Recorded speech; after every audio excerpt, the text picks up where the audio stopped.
Thank you. Wow. Thank you so much. Thank you, sir. Thank you. Keep up the good Really work. appreciate it. Thank you. Wow. You can say a word or two. Wow. Wow. It's actually written.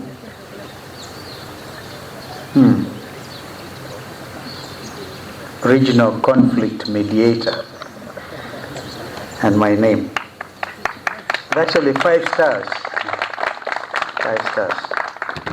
Well, ladies and gentlemen, and Madam Evelyn Bright, I like the name. Yeah, and then Ousa. This gentleman is in charge of 72,000 CBOs in the country. And how they managed to do this remains a mystery. And CMA, it's amazing that you're doing this for the first time. I congratulate you. And I also want to congratulate my fellow awardees in the various categories. And I'm sure that I would have loved to join them at the Serena, but there was a bit of a mix-up.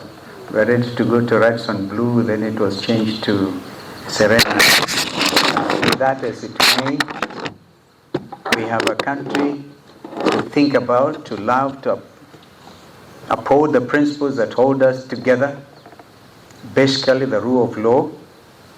And we have a region that is in dire need of mediation.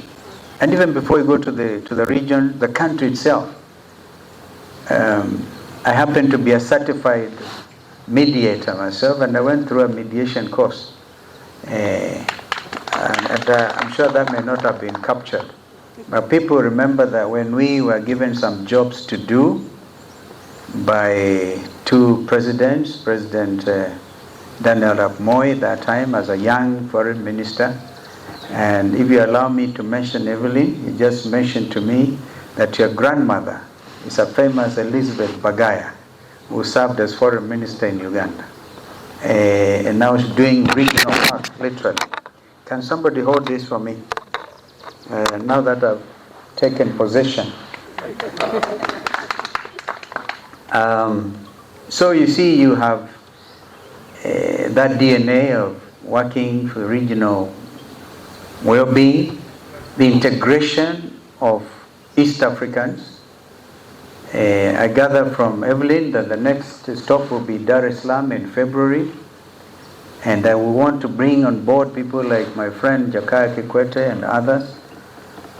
And I remember that Kenyans and East Africans will have forgotten that I was actually given the responsibility by Bayao, believe it or not, by 3 presidents, President Yoweri Museveni, President Moi, and President Ali Hassan Mwinyi, to jumpstart the East African community. That time it was just cooperation.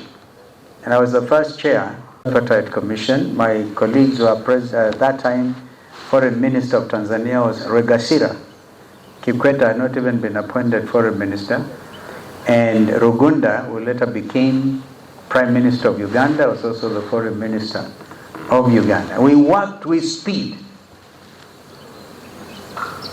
because we recognized East Africans made a terrible mistake when the East African community collapsed in 1977.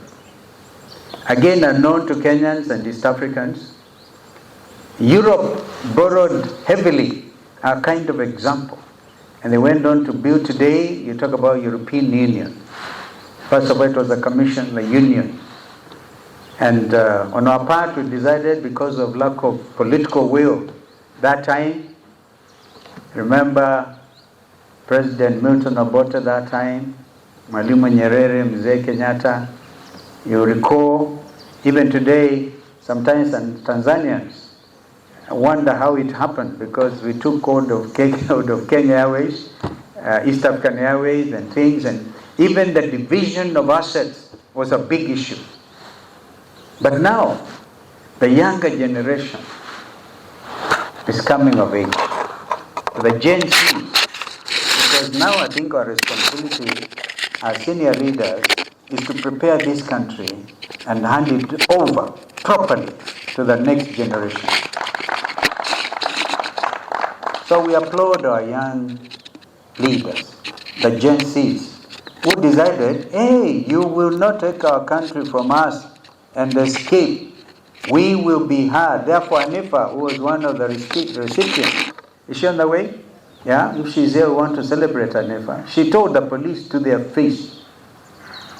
And even as we speak, those issues have not been sorted.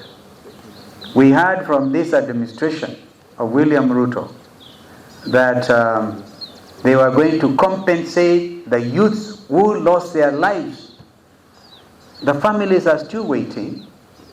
No compensation, no talk even, no indication whatsoever that you are willing to talk to these parents.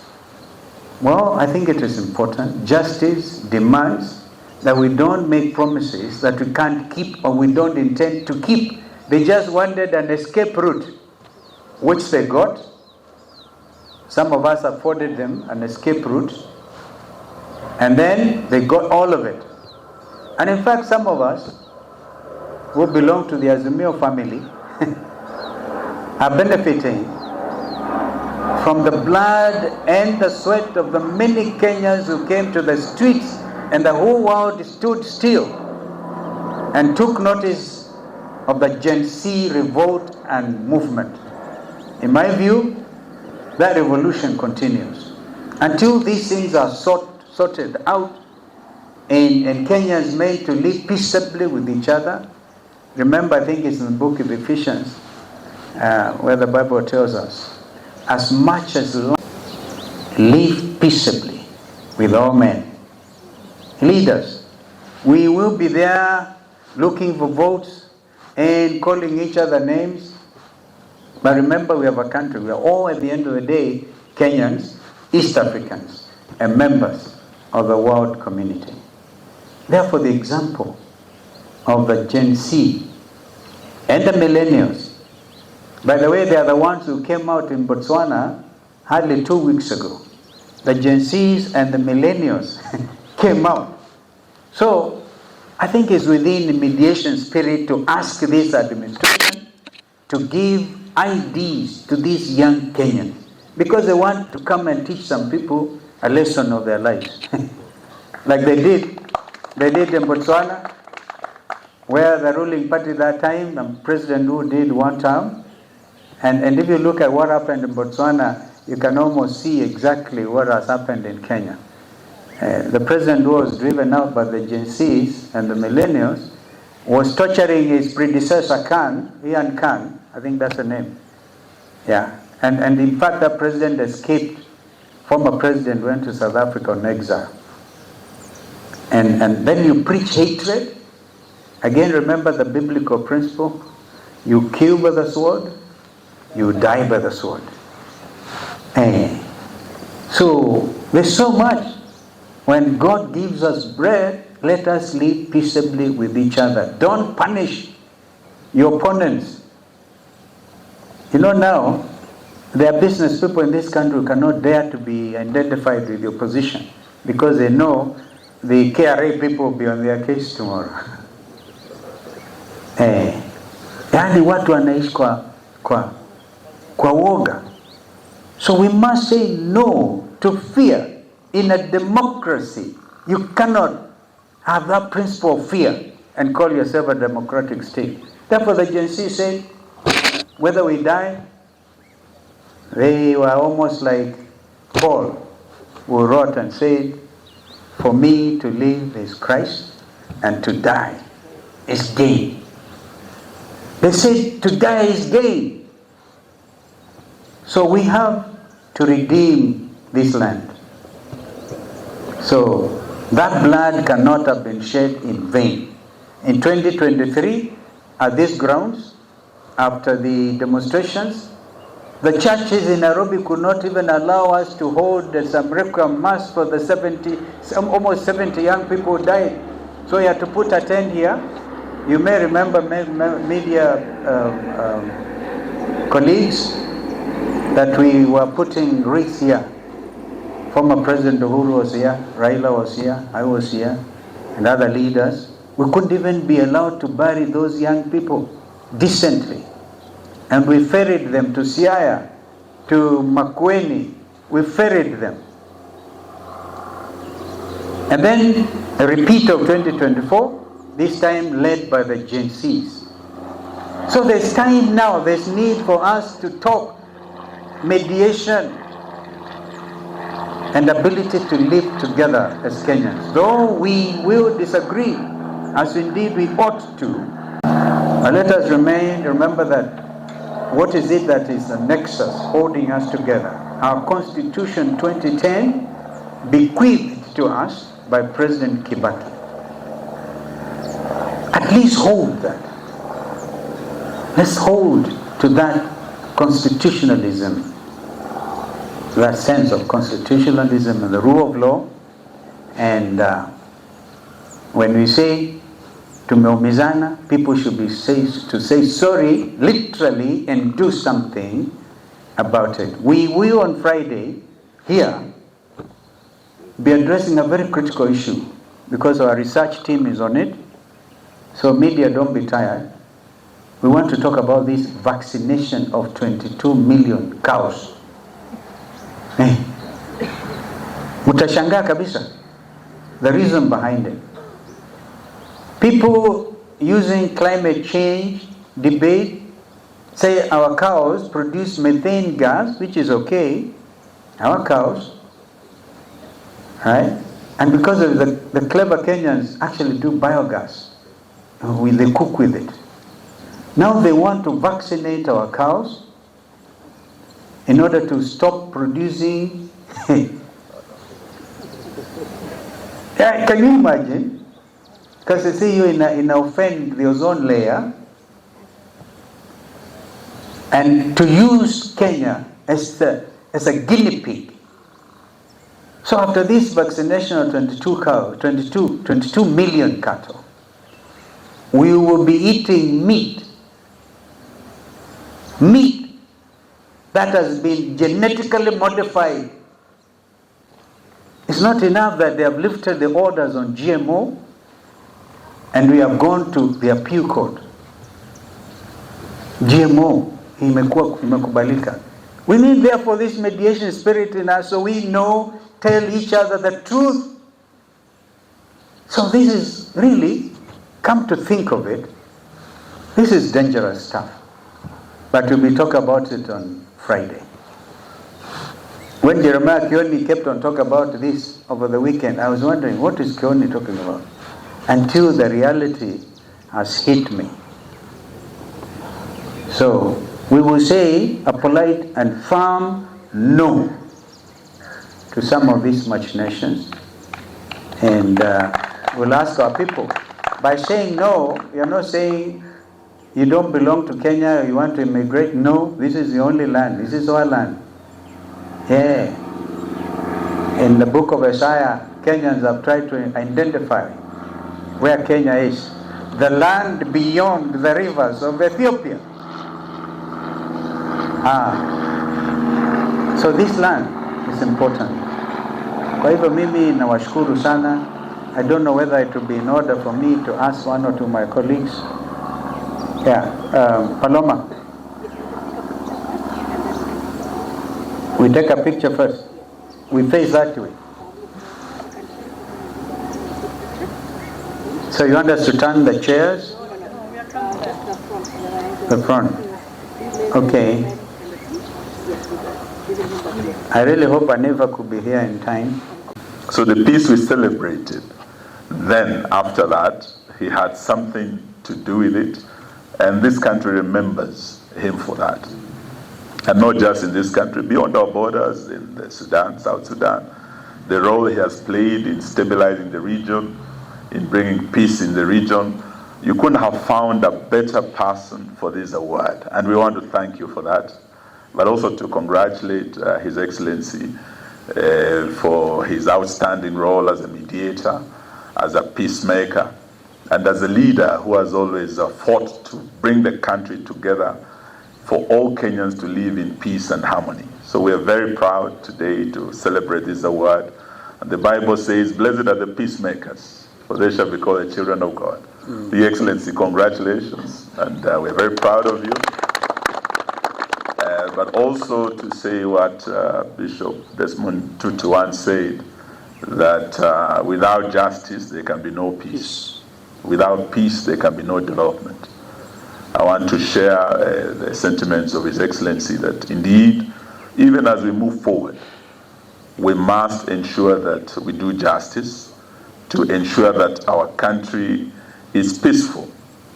What happened last year and this year in terms of the demonstrations against the Finance Bill 2023 and the Finance Bill 2024, and the Gen Zs who were killed, their families are still crying out for justice.